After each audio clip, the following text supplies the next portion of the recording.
বাবা চিৎ করে ফেলে ফেলে লম্বা একটা বলল, সুচালু একটা বলল। ওই বল্লম গুলা আগেকার জামানায় যুদ্ধের জন্য বাবাজি তৈরি করা হতো রে বাবা। ওই বল্লম মিশরের জাদুঘরে গেলে এখনো সৌদির সরকার ওগুলা মিশরে আপনার গচ্ছিত করে রেখে দিয়েছে। এ বাবাজি সোনা মানিকের গো, ওই বল্লমটা মা সুমাইয়া রাদিয়াল্লাহু তাআলা আনহার লজ্জা স্থান দিয়ে বাবা আঘাত করে দিল। মা সুমাইয়া একটা ডাক দিয়ে বলে, আল্লাহ আমি তো দুনিয়া থেকে চলে যাব, তবে আল্লাহ গো তোমার নিয়ামত না দেখে আমি মরতে চাই না গো আল্লাহ। আমার আল্লাহ মা সুমাইয়ার শহীদা মওতে বাবাজি এত খুশি হয়েছিল। আমার আল্লাহ বলে, জিবরাইল রে, ওরে জিবরাইল, আমার বান্দি, আমার পাগলি বান্দি, ওই পাগলিটাকে জান্নাতুল ফেরদাউসটা একটু দেখায়া দে। যেমন জিবরাইল বাবা জান্নাতুল ফেরদাউসটা দেখায়া দিয়েছে, মা সুমাইয়াকে আঘাত করেছে বাবা, রক্তের বন্যা বয়ে চলে যাচ্ছে মা সুমাইয়া বাবারে হাসতে আরম্ভ করে দিয়েছে। কাফের বেদিন আবু জাহেল, ওই কাফের বেদিন আবু জাহেল বলছে, আব্দুল্লাহ তোর মা এক পাগলি হয়ে গেছে, তোর মার মাথা খারাপ হয়ে গেছে। মা সুমাইয়া একটা ডাক দিয়ে বলছেন, মা সুমাইয়া একটা ডাক দিয়ে বলছেন, আবু জাহেল রে, আমি সুমাইয়া মাথা খারাপ হয় নাই, আমার মাথা খারাপ হয়ে যায় নাই, পাগলি হয়ে যায় নাই। যে আশাতে আমি তোর কাছে জীবন দিলাম, আমার আল্লাহ সেটা আমার সম্মুখে তুলে ধরেছে। জোরে বলেন সুবহানাল্লাহ।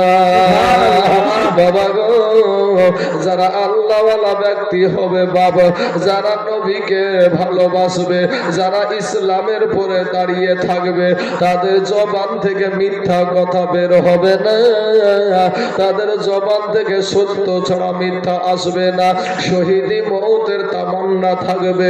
আজকে আমি বলবো বাবা, আমি তাইজুল ইসলাম নামাজে বসে আল্লাহর কাছে যখন একা একা দোয়া করি, আল্লাহকে বলি, আল্লাহ গো দুনিয়ার জমিনে হাতের দ্বারাই কত গুনাহ করেছি, পায়ের দ্বারাই কত গুনাহ,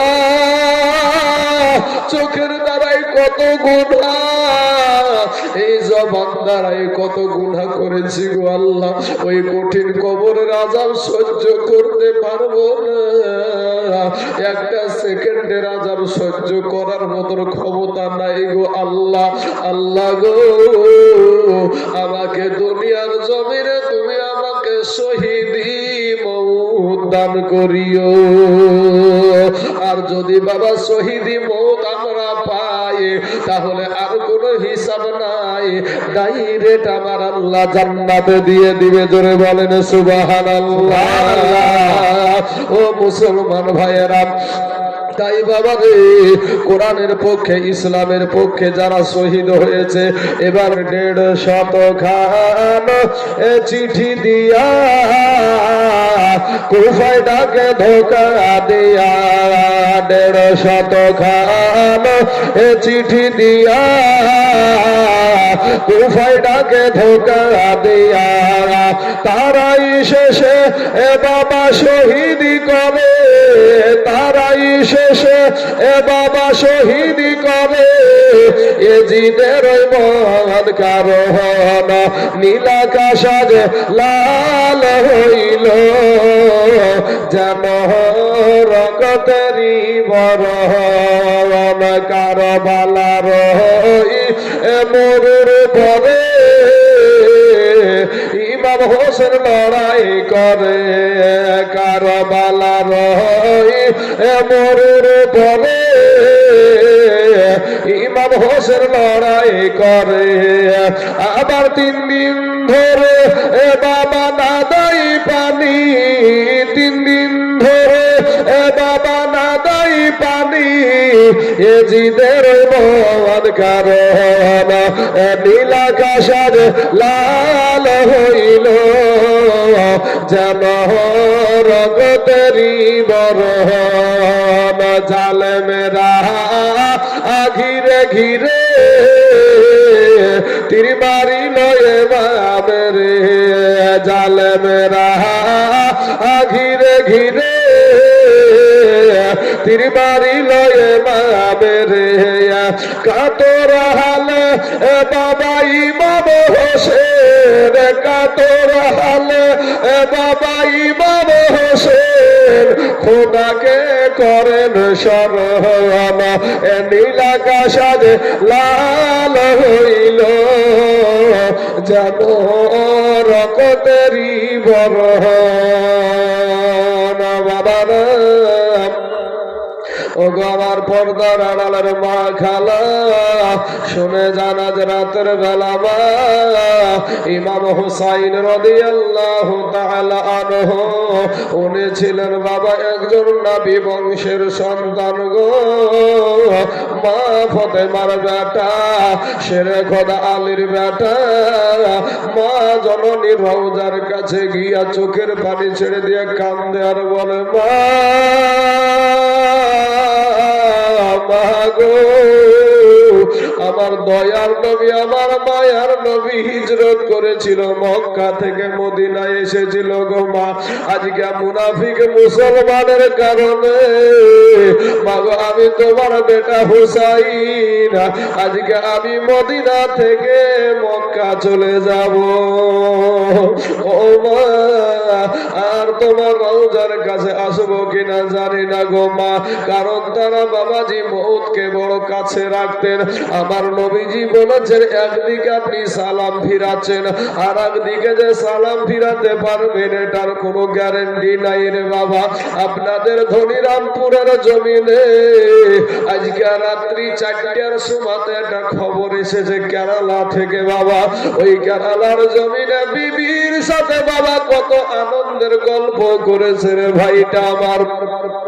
ওই কেরালার জমিন থেকে বিবির সাথে কত মুহাব্বতের কথা বলেছে, কিন্তু বাবা রে এরপরে যখন বিছানায় ভাইটা শুয়ে গেছে, সকালবেলা ওই ভাইটা আর কারো সঙ্গে কথা বলতে পারেনি, কারো সঙ্গে আর আলাপ করতে পারে নাই। আপনাদের দেশের সন্তান, আপনাদের দেশের ছেলে, ওই ছেলেটা বাবাজি নামটা যেন কি হুমায়ুন নাকি নাম বাবা, সোনামানিক রে, ওই ভাইটা আপনার দুনিয়া থেকে বিদায় হয়ে গেছে। আজকে তার জনম দুঃখিনী মা বাড়িতে ধাপড়ায়, তার বিবি ধাপড়ায় বাবা, তার সন্তানেরা ধাপড়ায়, কিন্তু ভাই রে তাজা চেহারা কেনা, তাজা মুখখানা কাউকে একটাবার দেখাতে পারলো না। ও মুসলমান, কার জানি কখন কোন মুহূর্তে মরণ চলে আসবে, দিলখানা একটু নরম করে দিবেন বাবা। আজকের মাহফিলে যদি এক ফোঁটা চোখের পানি ছেড়ে দিতে পারেন গো, এই চোখের পানিটা কাল কিয়ামতের মাঠে নাজাতের কান্ডারি হয়ে যাবে। জোরে বলেন সুবহানাল্লাহ। ইমাম হুসাইন রাদিয়াল্লাহু তাআলা আনহু মুসলমান, এবার বিবি আপনার বাড়িতে গিয়া তার বড় বিটি সুগুরা জ্বরে বাবা কাকা জ্বরে আক্রান্ত হইয়া এমন শরীরে জ্বর আর রাস্তায় চলার মতো ক্ষমতা নাই রে ভাই। কিন্তু এই মুনাফিক মুসলমানের কারণে আমার হুসাইন মক্কা মদিনা ছেড়ে মক্কাতে যাচ্ছে। এ বাবা এগো আমার মুসলমান পর্দার আমার মা খালা গো, আমার হুসাইন বলা বেটি সুগুরা রে, আমি তোর জন্মদাতা আব্বা, আমি তোর জন্মদাতা পিতা, বেটি সুগুরা রে, আমি তোর আব্বা জান, আজ আমি চুপি চুপি মদিনা ছেড়ে মক্কাতে চলে যাব। সুগুরা ডাক দিয়া বলে, আব্বু আব্বু গো, আমাকে কে দেখবে, আমাকে কে দেখা দেখাশোনা করবে। কত বড় দুঃখের কথা রে বাবা। সোনা মানি গো, আমার নবীজি বলেছে আমার আহলে বায়াতকে, আমার হাসান হুসাইনকে যারা ভালোবাসলো, আমি নবীকে তারা ভালোবাসলো। জোরে বলেন সুবহানাল্লাহ। এ মুসলমান ভাইবা, এ মুসলমান আব্বা জানেন, আপনাদেরকে দুশ্মন চিনায়া দিই রে বাবা। মুনাফিক মুসলমানেরা বড় আপনার কাছে মিষ্টি মিষ্টি কথা বলবে, আপনার শরীরের সাথে মিশে যায়, আপনার পিছন থেকে ছুরি মারবে। ও মুসলমান ভাই, ও গো আমার কালেমার ভাইয়েরা, সতর্ক হয়ে যাও।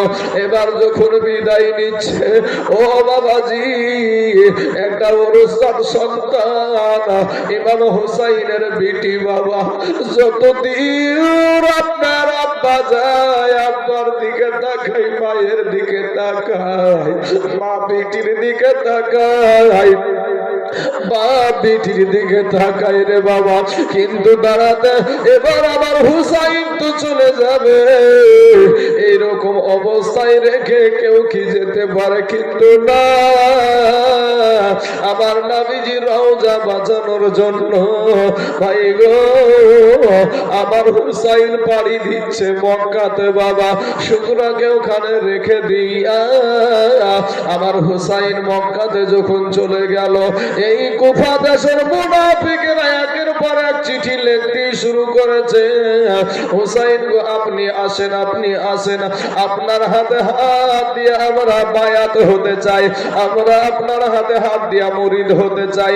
হুসাইন এবার আল্লাহর নবীর কিছু সাহাবীকে ডাক দিয়ে বাবাজি আপনার আলোচনা করছে, মাসুয়ারা শুরু করেছে যে শোনেন গো, কুফা থেকে আমার কাছে চিঠি আসছে, সেখানে আমাকে যেতে বলছে, তারা আমার হাতে হাত দিয়া নাকি বায়াত হতে চায়। সাহাবারা বলল, হুজুর, আপনার বড় ভাই হাসাইনকে হারানোর ব্যথা আমরা এখনো ভুলতে পারি নাই।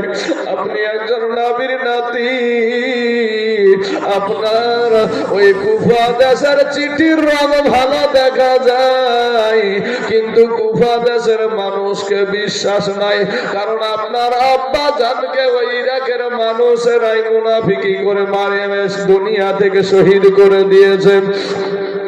অতএব আপনাকে আমরা যেতে দেব না, আপনাকে যেতে দেব না।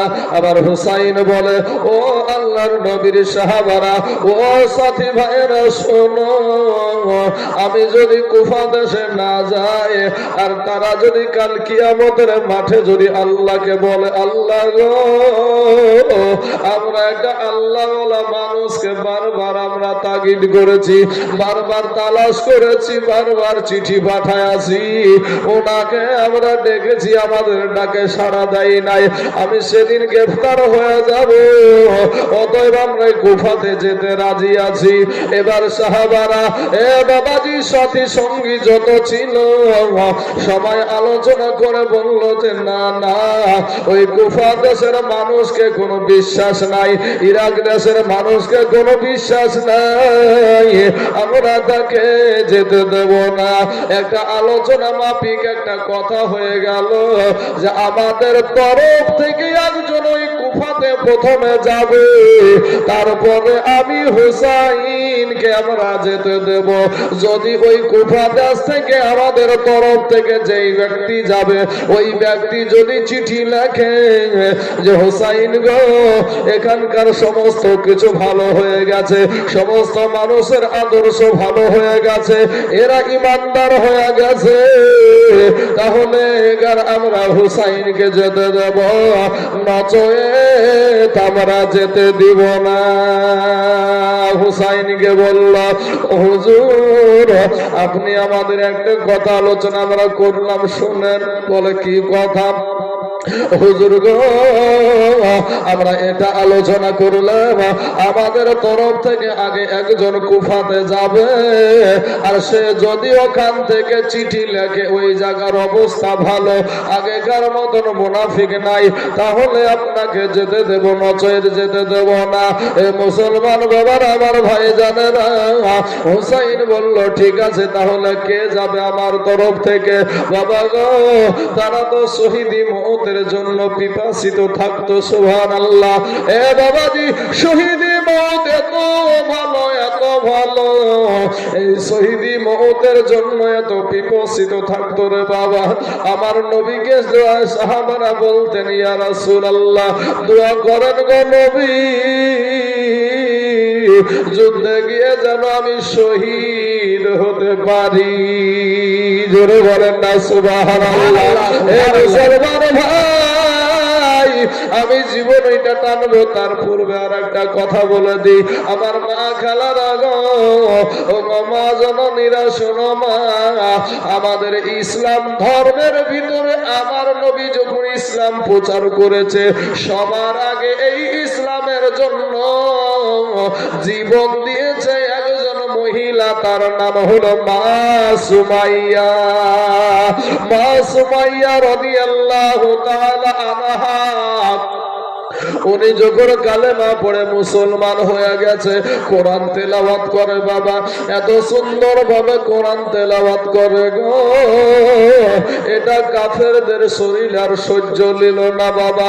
এই কাফেরেরা আর সহ্য করতে পারলো না।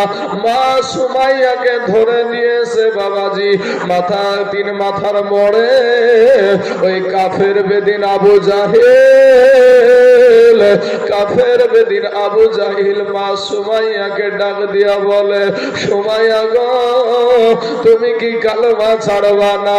তুমি কি কালেমা ছাড়বা না? নবী ছাড়বা না? আল্লাহকে ছাড়বা না? আমার মা জননী সুমাইয়া ডাক দিয়া বলেছিল, আবু জাহিল গো, আমার জীবন যদি চলে যায়, এরপরও আমি কালেমা ছাড়তে রাজি না, এরপরও আমার নবী ছাড়তে রাজি না। জোরে জোরে বলুন না সুবহানাল্লাহ। এ বাবারা, ওই কাফের বেদিন আবু জাহিল সমস্ত মানুষকে ডাক দিয়ে বলল, সমস্ত মানুষকে ডাক দিয়ে বলে, যাও তার সন্তানকে ধরে নিয়ে এসো। মা সুমাইয়ার বেটা আব্দুল্লাহকে ধরে নিয়ে আসা হলো বাবা। তার স্বামীকে ধরে নিয়ে এসে গাছের সাথে বাঁধে, গাছের সাথে বেঁধে ফেলে মা সুমাইয়াকে বলে, সুমাইয়া গো, তুমি যদি কালেমা না ছেড়ে দাও, তুমি যদি এই ইসলাম ধর্মকে না ত্যাগ করে দাও, তাহলে তোমার সন্তানের সম্মুখে তোমাকে উলঙ্গা করা হবে। জোরে বলেন নাউজুবিল্লাহ। তোমাকে তোমার সন্তানের সামনে, আব্দুল্লাহর সামনে তোমাকে উলঙ্গা করে ফেলবো। মা সুমাইয়া আল্লাহর দরবারে কান্দে, আল্লাহ গো,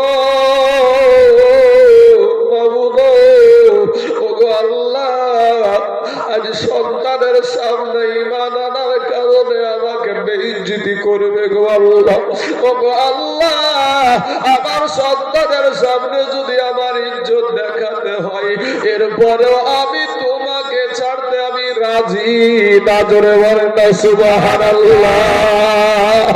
মা সুমাইয়া, মা সুমাইয়া রাদিয়াল্লাহু তাআলা আনহা আমার নবীকে এত ভালোবাসতো, এত প্রেম করেছিল নবীর সঙ্গে রে বাবা। নবীজির কাছ থেকে কোরআন তেলাওয়াত যতটুকু শুনেছিল, সেই কোরআন গুলা যখন মা সুমাইয়া পড়তো বাবা, এত সুন্দর ভাবে পড়তো। মা সুমাইয়ার সন্তানের সামনে যখন জেরা করছে, ইন্দিমিন টাইমে উনি বলে ফেললো যে, আমি যখনই বলেছে তোমার সন্তানের সামনে আমি তোমাকে উলঙ্গা করব, আমার মা সুমাইয়া অমনি আবু জেহেলের মুখে বাবা থুথু নিক্ষেপ করে দিয়েছে। জোরে বলেন সুবহানাল্লাহ। আবু জেহেলের মুখে যখন থুথু নিক্ষেপ করেছে রে ভাই, অমনি আবু জেহেল মা সুমাইয়ার কাপড়ে হাত দিয়ে টেনে টেনে টেনে টেনে টেনে টেনে মা সুমাইয়াকে উলঙ্গা করে দিয়েছে। বেটা আব্দুল্লাহকে ডাক দিয়া বলছে, হে আব্দুল্লাহ, যতক্ষণ পর্যন্ত তোমার মা জননীর লজ্জা স্থানের দিকে তাকায়া থাকিবা, ততক্ষণ তোমার মাকে বেঁচে রাখবো, নচেত তোমার মাকে মেরে ফেলবো। আব্দুল্লাহ চোখের পানি ছেড়ে দিয়া কান্দে, আল্লাহ গো, ও রব্বুল আলামিন, আমার জন্মদাতা মা, যেই মা আমাকে 10 মাস পেটে ধারণ করেছে, যেই মা আমাকে দুগ্ধ খাওয়াইয়াছে 2 বছর, আল্লাহ গো, কোন পরীক্ষায় আমরা পড়েছি ও রব্বুল আলামিনের পরেও যেন আমাদের ইমানে কোনো ঘাটতি আছে না। মুসলমান বাবা রে, সারা পৃথিবীর মানুষ শুধু নয়, জীব জানোয়ার থেকে নিয়ে সমস্ত মানুষ মা জননীর যে লজ্জায় স্থান দিয়ে দুনিয়া দেখেছে রে বাবা। মা সুমাইয়া যখন বারবার থুতু নিক্ষেপ করে দিল আবু জেহেলের মুখে, মা সুমাইয়া একটা ডাক দিয়ে বলে, বেটা আব্দুল্লাহ, ও বাবার স্বামী, আপনারা যদি কালেমা ছেড়ে দেন, তারপরও মা আমি সুমাইয়াকে, এই জাহান্নামের কুকুর আমাকে ছাড়বেন, আমাকে মেরে ফেলবে, আমি মরতে রাজি আছি, কিন্তু আপনাদেরকে, তোমাদেরকেও আমি ইমানি হালাত দেখে মরতে চাই। জোরে বলেন সুবহানাল্লাহ। যেমন এই কথা বলার বাবা, মা সুমাইয়া রাদিয়াল্লাহু তাআলা আনহাকে বাবা চিৎ করে পেড়ে ফেলে লম্বা একটা বলল, সুচালু একটা বলল, ওই বল্লম গুলা আগেকার জামানায় যুদ্ধের জন্য বাবাজি তৈরি করা হতো রে বাবা। ওই বল্লম মিশরের জাদুঘরে গেলে এখনো সৌদির সরকার ওগুলা মিশরে আপনার গচ্ছিত করে রেখে দিয়েছে। এ বাবাজি সোনা মানিকেরা গো, ওই বল্লমটা মা সুমাইয়া রাদিয়াল্লাহু তাআলা আনহার লজ্জায় স্থান দিয়ে বাবা আঘাত করে দিল। মা সুমাইয়া একটা ডাক দিয়ে বলে, আল্লাহ, আমি তো দুনিয়া থেকে চলে যাব, তবে আল্লাহ গো, তোমার নিয়ামত না দেখে আমি মরতে চাই না গো আল্লাহ। আমার আল্লাহ মা সুমাইয়ার শহীদা মওতে বাবাজি এত খুশি হয়েছিল, আমার আল্লাহ বলে, জিবরাইল রে, ওরে জিবরাইল, আমার বান্দি, আমার পাগলি বান্দি, ওই পাগলিটাকে জান্নাতুল ফেরদাউসটা একটু দেখায়া দে। যেমন জিবরাইল বাবা জান্নাতুল ফেরদাউসটা দেখায়া দিয়েছে, মা সুমাইয়াকে আঘাত করেছে বাবা, রক্তের বন্যা বয়ে চলে যাচ্ছে মা সুমাইয়া বাবারে হাসতে আরম্ভ করে দিয়েছে। কাফের বেদিন আবু জাহেল, ওই কাফের বেদিন আবু জাহেল বলছে, আব্দুল্লাহ, তোর মা দেখ পাগলি হয়ে গেছে, তোর মার মাথা খারাপ হয়ে গেছে। মা সুমাইয়া একটা ডাক দিয়ে বলছে না, মা সুমাইয়া একটা ডাক দিয়ে বলছেন, আবু জাহেল রে, আমি সুমাইয়া মাথা খারাপ হয় নাই, আমার মাথা খারাপ হয়ে যায় নাই, পাগলি হয়ে যায় নাই, যে আশাতে আমি তোর কাছে জীবন দিলাম, আমার আল্লাহ সেটা আমার সম্মুখে তুলে ধরেছে। জোরে বলেন সুবহানাল্লাহ। বাবা গো, যারা আল্লাহওয়ালা ব্যক্তি হবে বাবা, যারা নবীকে ভালোবাসবে, যারা ইসলামের পরে দাঁড়িয়ে থাকবে, তাদের জবান থেকে মিথ্যা কথা বের হবে না, তাদের জবান থেকে সত্য ছাড়া মিথ্যা আসবে না, শহীদি মওতের তামান্না থাকবে। আজকে আমি বলবো বাবা, আমি তাইজুল ইসলাম নামাজে বসে আল্লাহর কাছে যখন একা একা দোয়া করি, আল্লাহকে বলি, আল্লাহ গো, দুনিয়ার জমিনে হাতের দ্বারাই কত গুনাহ করেছি, পায়ের দ্বারাই কত গুনাহ, চোখের দ্বারাই কত গুনাহ, এই জবান দ্বারাই কত গুনাহ করেছি গো আল্লাহ। ওই কঠিন কবরের আযাব সহ্য করতে পারবো না, একটা সেকেন্ডের আযাব সহ্য করার মতন ক্ষমতা নাই গো আল্লাহ। আল্লাহ গো, আমাকে দুনিয়ার জমিনে তুমি আমাকে শহীদি মওত দান করিও। আর যদি বাবা শহীদি মওত আমরা পাই তাহলে আর কোনো হিসাব নাই, ডাইরেক্ট আমার আল্লাহ জান্নাতে দিয়ে দিবে। জোরে বলেন সুবহানাল্লাহ। ও মুসলমান ভাইয়েরা, তাই বাবা রে, কোরআনের পক্ষে ইসলামের পক্ষে যারা শহীদ হয়েছে এবার